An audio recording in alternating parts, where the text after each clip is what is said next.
অহা ৯ এপ্ৰিলত অনুষ্ঠিত হ'ব লগা অসম বিধানসভাৰ নিৰ্বাচনৰ বাবে আজি ৪৪ নম্বৰ তামুলপুৰ সমষ্টিৰ বাবে এনডিএৰ প্ৰাৰ্থী বিশ্বজিৎ দৈমাৰী আৰু ইউপিপিএল দলৰ প্ৰাৰ্থী প্ৰমোদ বৰুৱাই মনোনয়ন পত্ৰ দাখিল কৰে। মনোনয়ন পত্ৰ দাখিলৰ পূৰ্বে দলৰ নেতাকৰ্মী আৰু হাজাৰ হাজাৰ সমৰ্থকে এনডিএৰ প্ৰাৰ্থী বিশ্বজিৎ দৈমাৰীক লৈ এক বিশাল ৰেলী বাহিৰ কৰে। ৰেলীত অংশগ্ৰহণ কৰা সকলে বিজেপি জিন্দাবাদ, নৰেন্দ্ৰ মোদী জিন্দাবাদ, নীতিন নবীন জিন্দাবাদ, হিমন্ত বিশ্ব শৰ্মা জিন্দাবাদ, দিলীপ শইকীয়া জিন্দাবাদ, বিশ্বজিৎ দৈমাৰী জিন্দাবাদ আদি ধ্বনিৰে আকাশ বঁটা উত্তাল কৰি তোলে। বেণ্ড পাৰ্টিৰ তালে তালে নৃত্য গীত পৰিৱেশন কৰি এক উৎসৱমুখৰ পৰিৱেশৰ সৃষ্টি কৰে। বিশ্বনাথ দৈমাৰীয়ে মনোনয়ন পত্ৰ দাখিলৰ সময়ত তেওঁক সংগ দিয়ে বিটিচিৰ উপাধ্যক্ষ বিজিত গৌৰা নাৰ্জাৰী, কাৰ্যবাহী সদস্য গণেশ কছাৰী, লক্ষী দাস আৰু মনোনয়ন পত্ৰ দাখিলৰ অন্তত বিশ্বজিৎ দৈমাৰীয়ে সংবাদ মাধ্যমৰ আগত কয়, মোৰ লগত হাজাৰ হাজাৰ সমৰ্থকে সংগ দিছে। ইমান সমৰ্থকৰ মৰম পোৱাটো মোৰ সৌভাগ্য। মই জয়ী হোৱাটো নিশ্চিত। নিৰ্বাচনত চবে নামিব আৰু এটা পাৰ্টীয়ে আনটো পাৰ্টীৰ বিপক্ষে থিয় হোৱাৰ নিচিনাই হ'ব। এইটো আমাৰ ডেমক্ৰেচিৰ এটা সৌন্দৰ্য যে আমি চবে নিৰ্বাচন খেলিব পাৰে।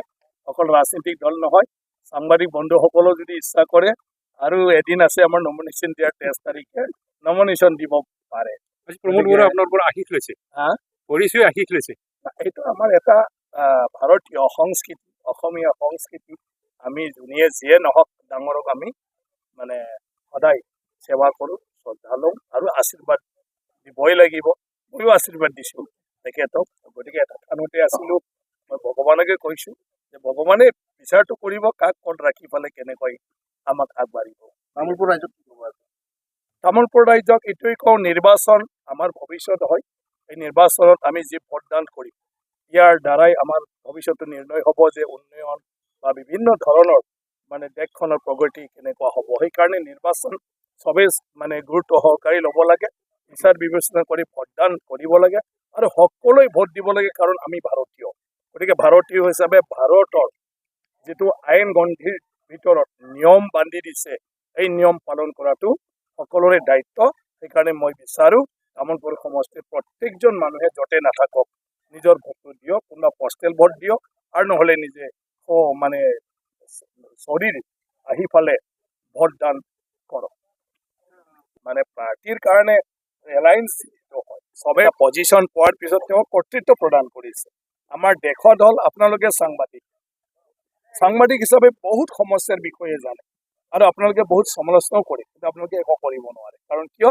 আমাৰ ডেমক্ৰেচিয়ে অকল তেওঁলোকক কৰ্তৃত্ব প্ৰদান কৰিছে যিসকলে নিৰ্বাচনত ৰাইজৰ দ্বাৰা নিৰ্বাচিত হৈছে। গতিকে এজন নিৰ্বাচিত মানুহক সংবিধানে সম্পূৰ্ণভাৱে কৰ্তৃত্ব প্ৰদান কৰিছে।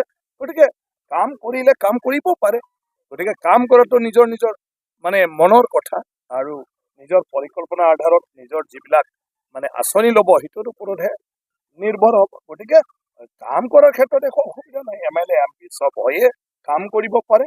আজি UPPLৰ ক্ষেত্ৰত চাগৈ তেনেকুৱা ধৰণৰ পৰিৱেশ আহিছে যে প্ৰমোদ বড়ো ডাঙৰীয়াৰ কাৰণে তেওঁৰ সতীৰ্থ তেনেকুৱা নাই, যিজনে বিধায়ক হ'ব পাৰে, যিজনে MP হ'ব পাৰে বা যিজনে MCLA হ'ব পাৰে তামোলপুৰৰ। হয়তো তেনেকুৱা ধৰণৰ মানুহৰ অভাৱ ঘটিলে এটা ৰাজনৈতিক দলত পাৰ্টীৰ সভাপতিও হ'ব আৰু তোমাৰ MLAও হ'ব, MPও হ'ব, MCLA হ'ব, কেতিয়াবা পঞ্চায়তৰ সভাপতিও হ'ব লাগিব পাৰে।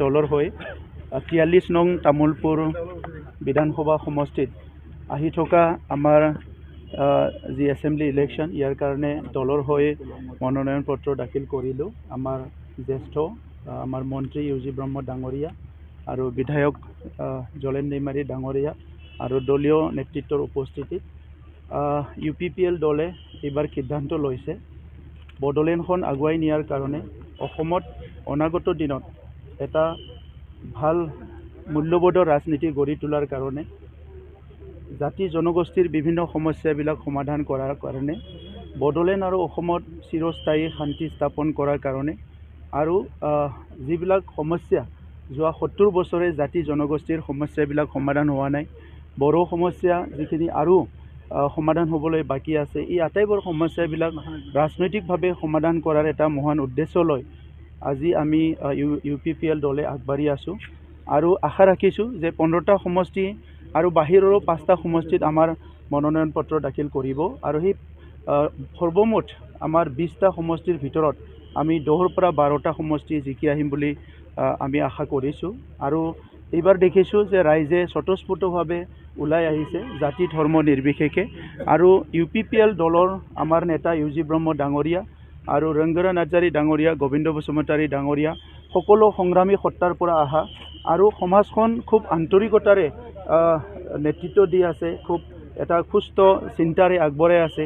এই গোটেই কথাবিলাক আজি বড়োলেণ্ডবাসী ৰাইজে, অসমবাসী ৰাইজে গোটেই কথা গম পাইছে। সেইকাৰণে যোৱা নিৰ্বাচনত আমাৰ অলপ বেয়া হোৱাৰ পিছতো UPPL দলত বহুত ৰাইজ ওলাই আহিছে আৰু চবেই বিচাৰিছে শান্তি, চবেই বিচাৰিছে উন্নতি, চবেই বিচাৰিছে সমন্বয় আৰু কোনো পিছ পৰি থাকিব বিচৰা নাই। UPPLৰ এই মন্ত্ৰটো লৈ UPPL আগুৱাই যাব আৰু অসমত আমি এইবাৰ নিৰ্বাচনত বিজয় হৈ পেলাই অসমৰ যিটো নেক্সট বিধানসভা হ'ব, অসমৰ যিটো নেক্সট চৰকাৰ হ'ব, ইয়াত ডাঙৰ অংশীদাৰ হৈ পেলাই আমি জ্বলন্ত সমস্যাবিলাক সমাধান কৰিম। সংসদীয় ৰাজনীতিৰ পৰা আপুনি পুনৰ আকৌ ৰাজ্যৰ ৰাজনীতিলৈ চাওক, এইটো আমাৰ দলৰ সিদ্ধান্ত আছিলে আৰু তৃতীয় যিটো পদ সেইটো আমি চেষ্টা কৰিলে পাৱাৰ এটা আশা আছিলে, কাৰণ ইলেকশ্যন হ'লে তৃতীয় পদটো পাব। তামুলপুৰৰ পৰা পৱন বড়োৰ ৰিপৰ্ট, অমৃত নিউজ 24/7।